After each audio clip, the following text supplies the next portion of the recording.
Hi guys, I am from pioneer English academy. आज मैं आपको डिटरमिनर्स के बारे में बताने वाला हूं, तो मेरे वीडियो को लास्ट तक देखते रहिएगा। ये आपके एग्जामिनेशन के लिए बहुत ही ज़रूरी है, राइट। अगर आप मेरे वीडियो को लास्ट तक देखिएगा तभी आपको अच्छी तरह समझ में आएगा, राइट।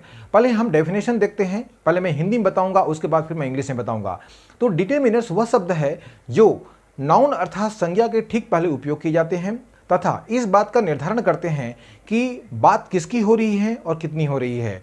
क्योंकि यह नाउन अर्थात संज्ञा के अतिरिक्त के बारे में हमें सूचना देते हैं और यह भी एक विशेषण का भाग है। डिटरमिनर्स को हम एडजेक्टिव से अलग नहीं कर सकते और यह भी डिटरमिनर्स विशेषण का एक भाग है, राइट। अब मैं कुछ कैरेक्टरिस्टिक्स मैं बताऊंगा, कुछ विशेषताएं बताऊंगा जो आप लोगों के लिए बहुत इंपॉर्टेंट है। नंबर 1, डिटरमिनर्स को हम परिवर्तन नहीं कर सकते। अब किस में परिवर्तन नहीं कर सकते? देखिए, a, an, the, some, any, either, neither, whole, all, etcetera. Determiners को हम सफिक्स या प्रफिक्स में परिवर्तन नहीं कर सकते। सफिक्स और प्रफिक्स मतलब उपसर्ग और प्रत्यय। लेकिन एडजेक्टिव अर्थात विशेषण में इसे हम पॉसिबिलिटी है, संभावना है। जैसे कि एग्जांपल के तौर पर ब्लैक से ब्लैकिश, रेड से रेडिश, राइट। और उसी प्रकार से फास्ट से फास्टर या फास्टेस्ट और गुड से गुडनेस। नंबर 1। नंबर 2, डिटरमिनर्स का उपयोग हमेशा नाउन के पहले उपयोग होता है, लेकिन एडजेक्टिव अर्थात विशेषण का उपयोग होने पर नाउन से पहले और नाउन के बाद भी हो सकता है, राइट। नंबर 3, डिटरमिनर्स का उपयोग होने पर ध्यान रखिएगा, डिटरमिनर जैसे उपयोग होता है तो आपको यह सुनिश्चित करना है कि इसके बाद तुरंत नाउन आएगा। अगर एक ही वाक्य में डिटरमिनर्स और एडजेक्टिव दिया हो तो पहले आपका डिटरमिनर्स आएगा, फिर आपका एडजेक्टिव आएगा और फिर अंत में नाउन आएगा। तो ये मैं आपको कुछ कैरेक्टरिस्टिक्स बताया हूँ, इसको ध्यान में रखिएगा। बहुत ही इजी है और मैं आपको अब बोर्ड की ओर आपके ध्यान को अग्रसित करूंगा कि it is very important for you, please look at the board. अब मैं आपको इंग्लिश में इसका डेफिनेशन बताऊंगा, फिर मैं आपको एक्सप्लेन बहुत ही अच्छी तरह से करने वाला हूँ। तो ध्यानपूर्वक देखिए आप। डेफिनेशन देखिए आप कि a determiner is a word that is used just before a noun to give additional information about that noun and that's why they are also classified as adjective. मैं आपको इसके पहले बताया था कि डिटरमिनर्स का उपयोग होने के बाद नाउन आना बहुत जरूरी है, ओके। तो देखिए आप एग्जाम्पल के तौर पर कभी भी कुछ भी आप नाउन आए तो इसके तुरंत पहले आपका डिटरमिनर आना जरूरी है। अब इसके देखिए, number 1, she is a girl. अब ये देखिए कि गर्ल क्या है, हमारा एक नाउन है और नाउन के पहले हम ए का उपयोग किए हैं, तो ये क्या हो गया हमारा डिटरमिनर। ये हमारा आर्टिकल है, ओके।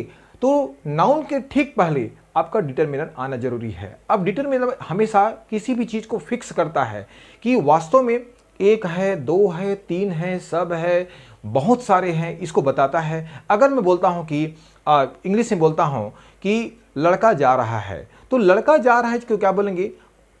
Boy is going. बिल्कुल करेक्ट, बिल्कुल इनकरेक्ट है ये। हम इसको बोलेंगे द बॉय इज गोइंग। ये इसको ऐसा भी बोल सकते हैं, a boy is going, right. तभी आपका ये सेंटेंस सही होगा, ओके। अब देखिएगा कि सी इज अ गर्ल। अब देखिए सी इज अ गर्ल, तो गर्ल के पहले हम क्या लगाए हैं? ए, आर्टिकल। तो बिल्कुल सही है क्योंकि नाउन के पहले हम ए का उपयोग किए हैं कि वह लड़की है, वह एक लड़की है।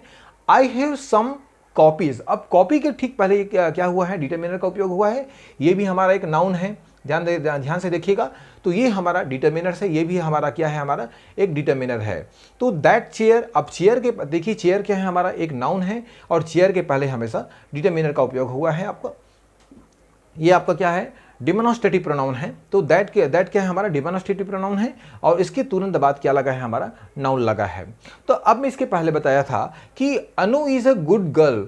अब ये गुड क्या है? हमारा एडजेक्टिव है और मैं बताया था कि एडजेक्टिव का उपयोग नाउन के पहले भी हो सकता है और इसके पहले हम एक डिटरमिनर का भी उपयोग कर सकते हैं। तो Anu is a good girl, तो ये देखिए आप, हमारा ये गर्ल क्या है? हमारा नाउन हो गया। गुड क्या हो गया? हमारा एक एडजेक्टिव हो गया और ए क्या है? हमारा डिटरमिनर है। डिटरमिनर मतलब होता है आर्टिकल, ओके।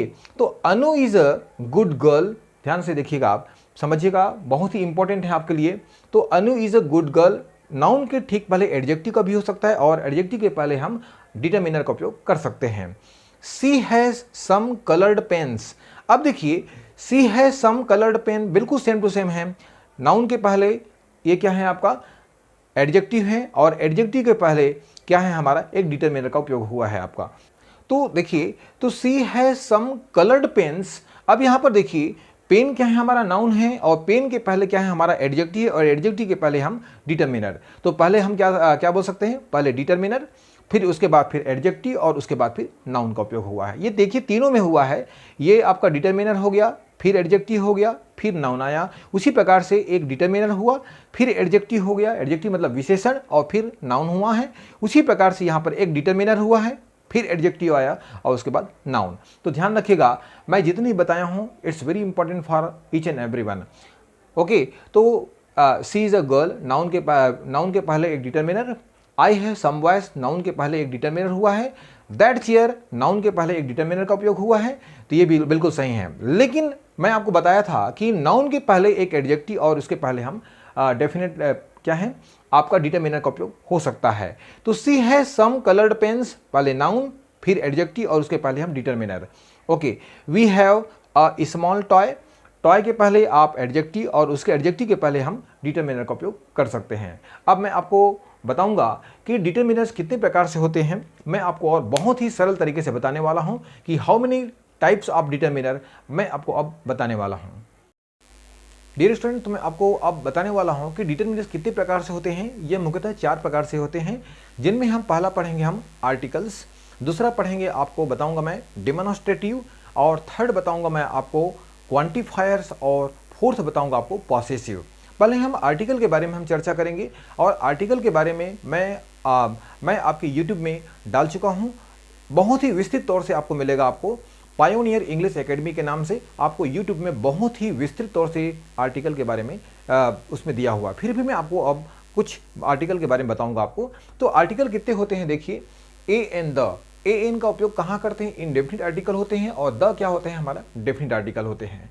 अच्छा, कि अंग्रेजी में अल्फ़ाबेट कितने होते हैं, 26 होते हैं, जिनमें हमारा 21 क्या होता है हमारा कंसोनेंट है, और 5 क्या है हमारा वॉवेल्स होते हैं। तो जितने भी वॉवेल्स के सिवाय 21 कंसोनेंट आते हैं उसमें हम किसका उपयोग करते हैं, हम ए। अब सुनिए एग्जांपल के तौर पर, जैसे कि a mobile, a wire, a pen, a shirt, a box. तो ये हमारा एग्जांपल है। अब देखिए हमारा दिस इज अ फोटो। अब पी क्या है हमारा कंसोनेंट है, इस नाम से हम किसका उपयोग कर रहे हैं कि यहाँ पर ए। अब देखिए वॉवेल है, वॉवेल स्वर अर्थात 5 होते हैं, ए ई आई ओ यू। हम इसमें हम किसका उपयोग करेंगे, एन। क्यों उपयोग करेंगे हम एन, क्योंकि इसके उच्चारण में ए से क्या होता है अ, ए से ए उच्चारण होता है, जिनका उच्चारण ए और अ हो तो वहां हम किसका उपयोग करेंगे, एन। मैं 5 को आपको एग्जाम्पल बता रहा हूं आपको। एंगल, ई से एलिफेंट, आई से इम्यूनिटी, ओ से ऑरेंज या ऑल, और यू से अम्ब्रेला, राइट। तो अंपायर। इसी प्रकार से बहुत सारे ऐसे अल्फाबेट मिलेंगे जिसमें आपको एन का उपयोग कर सकते हैं आप। यहां पर देखिए example, that is an angle. अब ये यहां पर आया ए, और इस नाम से हम यहां पर कौन से आर्टिकल का उपयोग किए हैं, एन का उपयोग किए हैं। This is correct. अब देखिए कुछ, अब आपको मैं अल्फाबेट ऐसे बताऊंगा, कुछ ऐसे कंसोनेंट बताऊंगा जिनमें हम जिसके उच्चारण करने पर हम एन का उपयोग करते हैं, राइट। अब देखिए एम, ये क्या है कंसोनेंट है, इसके बावजूद भी हम किसका उपयोग किए हैं, हम यहाँ पर एन का उपयोग किए हैं, राइट। अब देखिए M, N, L, F, R, H, S, सभी के उच्चारण में आप ध्यान से सुनिएगा तो आपको मिलेगा ए, राइट। अब देखिए यहाँ पर क्या हुआ है, एन।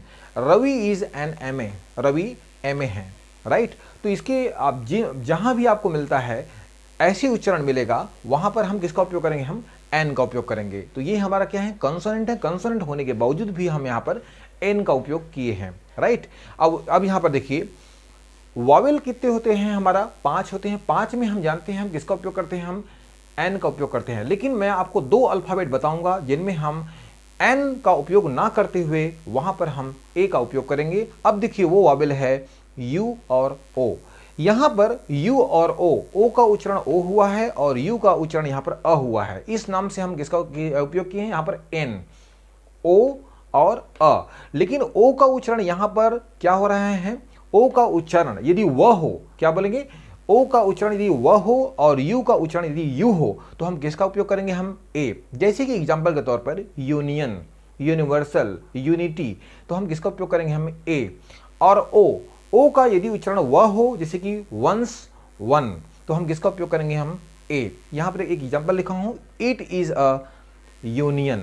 मैं आपको बताया था कि अगर यू का उच्चारण यदि यू हो और ओ का उच्चारण यदि वह हो तो हम किसका उपयोग करेंगे, हम यहां ए का उपयोग करेंगे। द का उपयोग बहुत बहुत सिंपल है। द का उपयोग प्राकृतिक चीजों में करते हैं, जितने नदियां, खाड़ी, पहाड़, पर्वत, झील, इनमें हम किसका उपयोग करेंगे, हम the mountain, the rock, the river, इनमें हम किसका उपयोग करेंगे, द।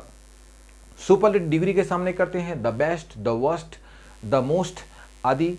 ओके, ग्रंथों के सामने करते हैं, जितने प्रकार से ग्रंथ आते हैं, the Bible, the Guru Granth, the Ramayan, the Gita, etcetera. अब हम सुपरलेटिव डिग्री बता दिया हूं मैं, द बेस्ट, द वर्स्ट, और जिसके समान कोई दूसरा ना हो, जैसे कि the earth, the sky, the moon, the Galaxy, right. तो इस प्रकार से हम द का उपयोग करते हैं। द का जितने भी आर्टिकल मैं आपको बताया हूं, इसके बाद मैं आपको और आपसे मैं बार बार को बोलूंगा कि YouTube में आप मेरा YouTube देखिए, आप बहुत ही शानदार तरीके से मैं आपको आर्टिकल उसमें डिस्क्राइब किया हूं, आपको पूरी तरह से जानकारी मिलेगा आपको, राइट। तो आर्टिकल में हो गया हमारा। अब देखते हैं हम डेमोन्स्ट्रेटिव। यह किसी व्यक्ति या वस्तु को संकेत करने के लिए करते हैं। इसमें डेमोन्स्ट्रेटिव में दिस, दैट, दीज और दोस का उपयोग करते हैं। दिस और दैट ये क्या है, सिंगुलर है, और दीज और दोस क्या है, हमारा प्लूरल है। अब देखिए एग्जांपल के तौर पर, this is a pencil. This का उपयोग ये समीप के लिए लागू होता है, ये सिंगुलर के लिए लागू होता है। देखिए आप, दिस इज अ पेंसिल। अब ये दैट दूर के लिए लागू होता है, that is a pencil, right. उसी प्रकार से ये दीज और दोस, दीज का उपयोग समीप में प्लूरल को बनाने के लिए करते हैं। ध्यान से देखिएगा आप, जैसे कि दिस इज अ पेंसिल। अब ये दिस का उपयोग करूंगा तो जो आपका ये इज और ए है वो हट जाएगा, यहां पर क्या आ जाएगा, दीज आर पेंसिल्स हो जाएगा। क्या हो जाएगा, दीज आर पेंसिल्स। ये दीज का उपयोग बहुत सारे, अगर कोई वस्तु समीप में हो तो वहां पर हम किसका उपयोग करेंगे, दीज, दीज आर पेंसिल। और अगर दूर में बहुत सारे कोई वस्तु हो तो वहां पर किसका उपयोग करेंगे, हम दोज, दोज आर पेंसिल्स। आपको समझ में अच्छी तरह से आ रहा होगा। अब देखिए यहां पर आपको मैं बताऊंगा कि डेमोन्स्ट्रेटिव में आपको दो तरह से वाक्य मैं आपको बताने जा रहा हूं, कहां पर डेमोन्स्ट्रेटिव डिटरमिनर का उपयोग करना है और कहां पर नहीं करना है। अब देखिए, दैट काइट इज माइन। अब यहां पर मैं आपको बताया था कि डिटरमिनर में कि अगर कोई वस्तु के ठीक पहले डिटरमिनर का उपयोग हो तो वो डिटरमिनर कहलाएगा, राइट। जैसे कि एग्जांपल के तौर पर काइट, काइट के पहले किसका उपयोग हुआ है, दैट, तो ये क्या हो गया, हमारा डिटरमिनर हो गया, क्योंकि काइट क्या है, हमारा नाउन है, right. That kite is mine, बिल्कुल सही है, ये हमारा डिटरमिनर हो गया। ओके, अब देखिए दिस क्लॉथ्स आर हिज। अब दिस के पहले देखिए ये क्या हो गया, हमारा सिंगुलर है, ये हमारा प्लूरल है। इसके ठीक पहले, इसके ठीक बाद आपका कोई सा भी वस्तु, व्यक्ति या स्थान का नाम आने पर वो डिटरमिनर कहलाएगा। यहां पर देखिए दैट के बाद क्या है, काइट है, और दिस के बाद क्या है, हमारा एक वस्तु का नाम है, यहां पर भी एक वस्तु का नाम है, तो ये हमारा डिटरमिनर कहलाएगा। लेकिन आप इसको देखिए, दिस इज अ बैग, इसकी दिस के बाद हमारा हेल्पिंग वर्ब आया है, ये हमारा डिटरमिनर नहीं कहलाएगा। ये क्या कहलाएगा, एज अ प्रोनाउन, प्रोनाउन का एक रूप है, कहलाएगा ये। तो ध्यान से देखिएगा, दिस, दैट, दीज, दोज, ये क्या है, हमारा प्रोनाउन, एज अ प्रोनाउन कहलाएगा, क्योंकि इसके तुरंत बाद हम किसी वस्तु या व्यक्ति स्थान का बोध नहीं करा रहे हैं, राइट। अब देखिए दिस इज अ बैग, तो इज क्या है, हमारा हेल्पिंग वर्ब है, दिस के बाद कोई भी वस्तु या व्यक्ति का नाम नहीं ले रहे हैं, इसलिए ये क्या हुआ, प्रोनाउन का रूप हो गया हमारा। दोज आर बैग्स, ये भी हमारा प्रोनाउन हो गया, क्योंकि दोज के बाद देखिए हेल्पिंग वर्ब आया है, तो ये हमारा क्या हो गया, हमारा ये प्रोनाउन हो गया। तो आपको अच्छी तरह समझ में आ गया होगा, this, that, this, those, this is correct. Okay, अब हम पढ़ेंगे क्वांटिफायर्स। अब ये क्वांटिफायर्स क्या होता है, किसी चीज का मात्रा या परिमाण को बताना कि ओके। अब देखिए फ्यू, थोड़ा, लेस, कम, ये फ्यू होता है जिन चीजों को गिन सकते हैं, लेस और लिटिल होता है अनकाउंटेबल नाउन को बताने के लिए जिसको हम नहीं गिन सकते। सम और एनी, ये दोनों का उपयोग करते हैं काउंटेबल और अनकाउंटेबल नाउन को बताने के लिए।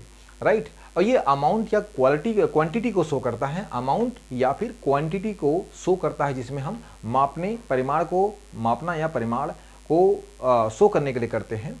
फ्यू थोड़ा सा काउंटेबल नाउन, यहाँ पर देखिए few baskets, few pen, few umbrella, few casket, few drum, something like this.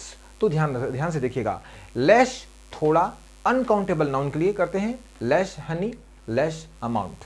एक एग्जांपल है, लिटिल का उपयोग करते हैं थोड़ा सा, ये भी अनकाउंटेबल नाउन जिसे हम गिन नहीं सकते, little salt, little sugar, little water, little Honey, इस प्रकार से उपयोग कर सकते हैं। सम और एनी, सम और एनी का उपयोग करते हैं काउंटेबल और अनकाउंटेबल नाउन दोनों के लिए करते हैं, लेकिन ध्यान से देखिएगा आप, काउंटेबल और अनकाउंटेबल नाउन, सम वाटर बिल्कुल करेक्ट है, सम ओके, सम हनी ये भी करेक्ट है, सम बुक्स, सम बैट, सम चेयर बिल्कुल करेक्ट है, सम बुक्स ओके। तो सम का उपयोग काउंटेबल और अनकाउंटेबल नाउन दोनों के लिए करते हैं, एनी का उपयोग काउंटेबल और अनकाउंटेबल नाउन दोनों के लिए करते हैं। यहां पर एग्जांपल देखिए, लेकिन यह नेगेटिव और इंट्रागेटिव के लिए लागू होता है, बल्कि ये सम का उपयोग हमेशा अफर्मेटिव में इसका उपयोग अधिकतर से उपयोग किए जाते हैं, लेकिन एनी का उपयोग काउंटेबल और अनकाउंटेबल नाउन दोनों के लिए करते हैं, और यह नेगेटिव और इंट्रागेटिव को इंडिकेट करने के लिए किया जाता है। यहां पर एग्जांपल देखिए, ही हैज नॉट एनीथिंग, अब यहां पर देखिए नॉट आया है, ये नेगेटिव हो गया, तो यहां पर किसका उपयोग किए हम, एनीथिंग ओके। अब यहां पर इंट्रागेटिव आया, देखिए does she have any sugar, sugar uncountable noun है, और या problem, does she have any problem या does she have any sugar, this is correct.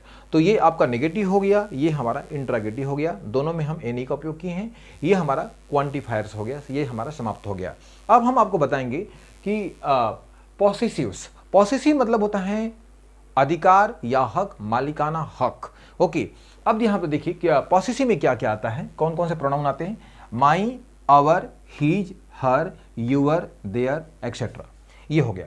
ये डिटरमिनर की एक आइडेंटिफिकेशन है, ध्यान रखिएगा, कभी भी एग्जामिनेशन में पॉसेसिव डिटरमिनर्स क्या होते हैं अक्सर पूछा जाता है, तो ये आपको दिमाग में रखना पड़ेगा आपको। अब देखिए दैट इज माई हाउस, अब देखिए वो मेरा घर है, यहां पर क्या हो गया, माई, माई क्या हो गया हमारा, एक डिटरमिनर हो गया।